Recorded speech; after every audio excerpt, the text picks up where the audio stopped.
Welcome to டெவினாஸ் grandma சமையல். இன்றைக்கி சமையலில் சுவையான எக் பிரியாணி. இப்போ நம்ம அதை எப்படி செய்யலான்னு பார்க்கலாம். எக் பிரியாணி செய்கிறதுக்கு இது உங்களுக்கு தெரியறதுக்காக வச்சுருக்கேன். 3 வெங்காயம், 2 தக்காளி தேவை. அதை தான் இதை கட் பண்ணி வச்சுருக்கேன். 2 வெங்காயம் இது மாதிரி நல்லா ஸ்லைஸாக கட் பண்ணி வச்சுருக்கேன். இது 1 வெங்காயம் தனியாக கட் பண்ணி வச்சுருக்கேன் வதக்கிறதுக்கு. இது 2 தக்காளி கட் பண்ணி வச்சுருக்கேன். எக்கு 7 எக்கு பாயில் பண்ணி வச்சுருக்கேன். அவங்கவுங்க தேவைக்கு தகுந்த மாதிரி கம்மி பண்ணிக்கலாம், இல்லை கூட்டிக்கலாம். இது பாசுமதி ரைஸ் வந்து நல்லா 1/2 கிலோ 500 கிராம்ஸ் நல்லா கழுவிட்டு ஊற வச்சுருக்கேன். இந்த டேபிள் ஸ்பூனில் 1 டேபிள் ஸ்பூன் இஞ்சி பூண்டு பேஸ்ட்டு, இதுலேயே இந்த ஸ்பூன்லேயே 1 டேபிள் ஸ்பூன் தனியா கொத்தமல்லி பவுடர், 2 டேபிள் ஸ்பூன் தயிர், 2 பச்சை மிளகாய், இது கசூரி மேத்தி 1 டீஸ்பூன். இந்த டீஸ்பூனில் கசூரி மேத்தி 1 டீஸ்பூன், ப்ளைன் மிளகாத்தூள், ஆச்சி மிளகாத்தூள் கூட எடுத்துக்கலாம். இது ஒரு டீஸ்பூன், 1 டீஸ்பூன் கரம் மசாலா தூள், 1/4 ஸ்பூன் மஞ்சள் தூள், 1/4 ஸ்பூன் சால்ட்டு, இதில் 1 ஸ்டார் அனசி, 3 ஏலக்காய், 1 பே லீஃப் பிரியாணி இலை, கொஞ்சம் ஒரு 1/2 துண்டு ஜாதி பத்திரி, 2 துண்டு பட்டை, 1 ஸ்பூன் சோம்பு,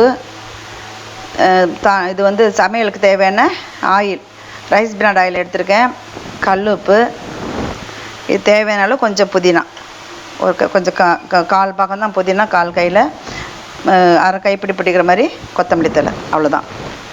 இப்போ நம்ம இதை எப்படி செய்யலான்னு பார்க்கலாம். அடுப்பு பற்ற வச்சுக்கலாம். இது 3 டேபிள் ஸ்பூன் ஆயில் காயட்டும். எக்கை ஃபஸ்ட்டு ஃப்ரை பண்ணி எடுத்துக்கலாம். எண்ணெய் காஞ்சிருச்சு.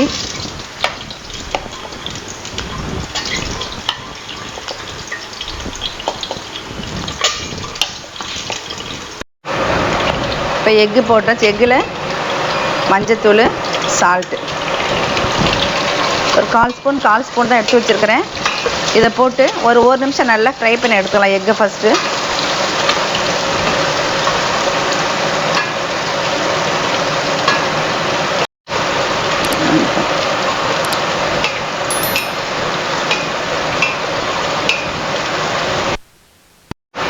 ஒரு நிமிஷம் ஆச்சு.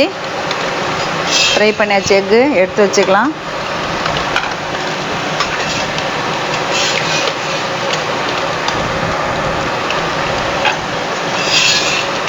இப்போ 6 முட்டை ஃப்ரை பண்ணியாச்சு. இந்த எண்ணெயிலேயே இந்த ஸ்லைஸாக கட் பண்ணி இருக்கிற இந்த வெங்காயத்தை டீப்பாக ஃப்ரை பண்ணிக்கலாம்.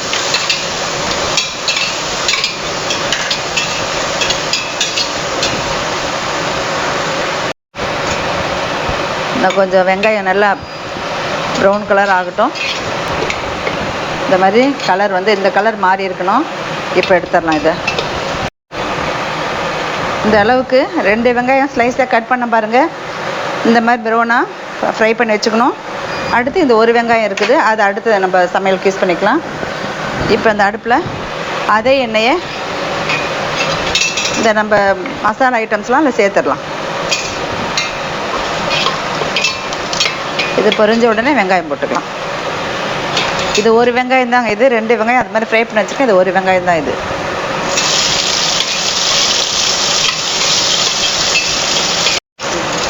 இப்போ பச்சை மிளகாய் 2 போட்டுக்கலாம். நம்ம எடுத்து வச்சுருக்க இஞ்சி பூண்டு பேஸ்ட்,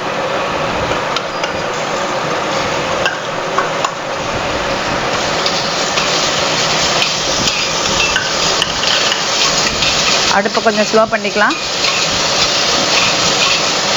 இஞ்சி பூண்டு பேஸ்ட் நல்லா பச்சை வடை போகிற வரைக்கும் நல்லா வதக்கி விட்டுக்கணும். இதை அடுத்து நம்ம கட் பண்ணி வச்சுருக்க தக்காளி போட்டுக்கலாம். 2 தக்காளி. இது அடுப்பு மீடியத்தில் வச்சுக்கலாம். தக்காளி வதங்கிட்டு இருக்குது. இப்போ தேவையான அளவு உப்பு போட்டுக்கலாம்.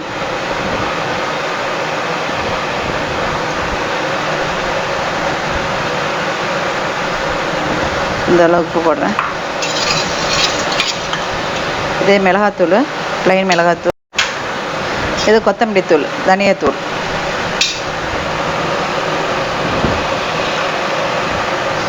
கரம் மசாலா, கசூரி மெத்தி, மஞ்சத்தூள் கொஞ்சம் போட்டுக்கலாம்.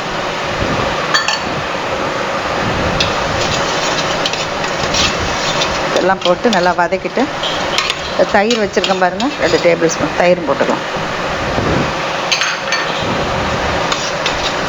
இது நல்லா எண்ணெய் பிரிஞ்சு வர அளவுக்கு நல்லா இது வதங்கி வரட்டும். இப்போ பாருங்கள், சுற்றி நல்லா எண்ணெய் தெளிஞ்சு வந்திருக்கு பாருங்கள். இதில் இந்த எண்ணெய் சுற்றி தெளிஞ்சு இந்த டைம் வரைக்கும் நம்ம வதக்கணும். இது மாதிரி எண்ணெய் தெளிஞ்சு வரணும். அப்படி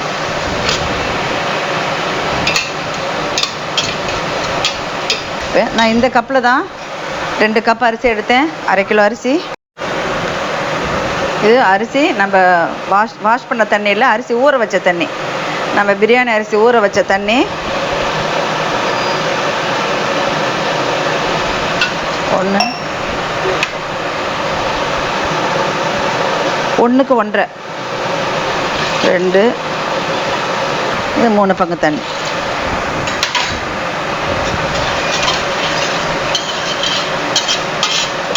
இதில் 2 கப் அரிசினா 3 கப் தண்ணி, 1:1.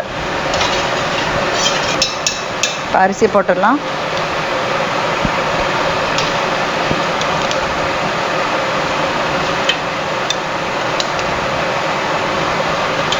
அரிசி ஒரு 20 நிமிஷம் ஊறினா போதும்.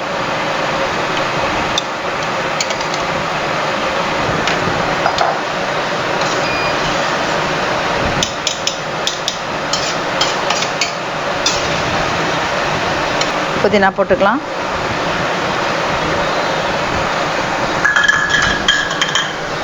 கொத்தமல்லி தழை,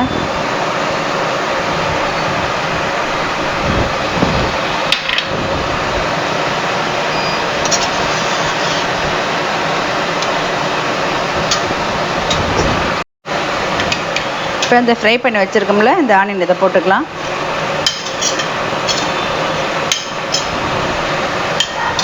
இப்போ உப்பு காரம்லாம் சரியாக இருக்கான்னு பார்த்துங்க. தேவைன்னா இப்போ தான் போட முடியும், அப்புறம் போட முடியாது.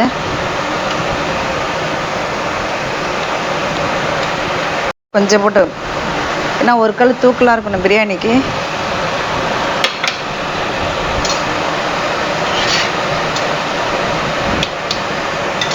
இப்போ நம்ம முட்டை எடுத்து போட்டலாம். எக்கை போட்டுடலாம். அதில்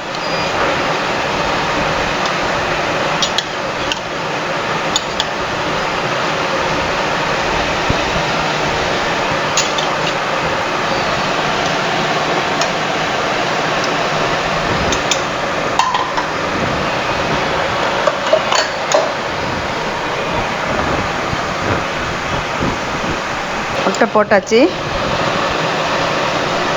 நெய் கொஞ்சம் 1 ஸ்பூன் விட்டுக்கலாம்.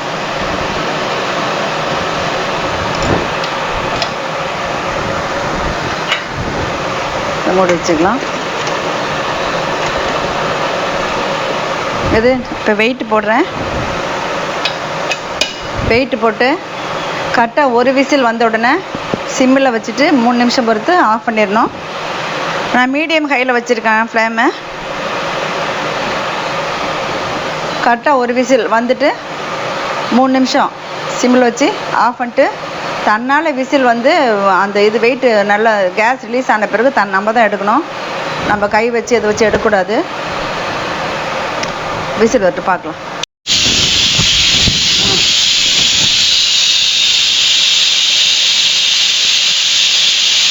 ஒரு விசில் வந்துருச்சு. இப்போ அடுப்பில் சிம் பண்ணிவிட்டு 3 நிமிஷம் பொறுத்து ஆஃப் பண்ணிடலாம். சிம்மில் வச்சுருக்கேன். இப்போ 3 நிமிஷம் ஆச்சு. இப்போ ஆஃப் பண்ணிடலாம். இது தன்னால் வந்து கேஸ் ரிலீஸ் ஆகட்டும், நம்ம எடுக்க வேணாம். வெயிட் இப்போ தன்னால் இது மாதிரி ரிலீஸ் ஆகணும். தந்துடலாம்.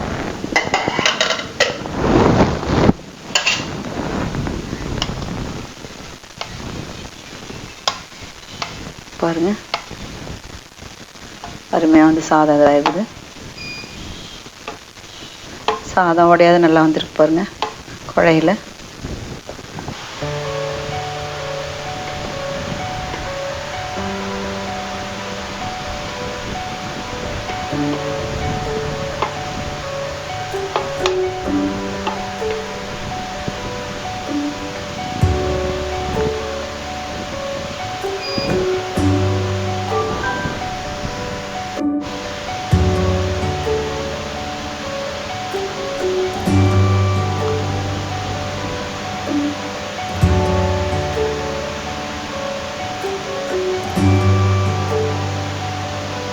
சூடாக இருக்குது, சாப்பிட்லாம். எப்படி இருக்குன்னு பார்த்து சொல்கிறேன்.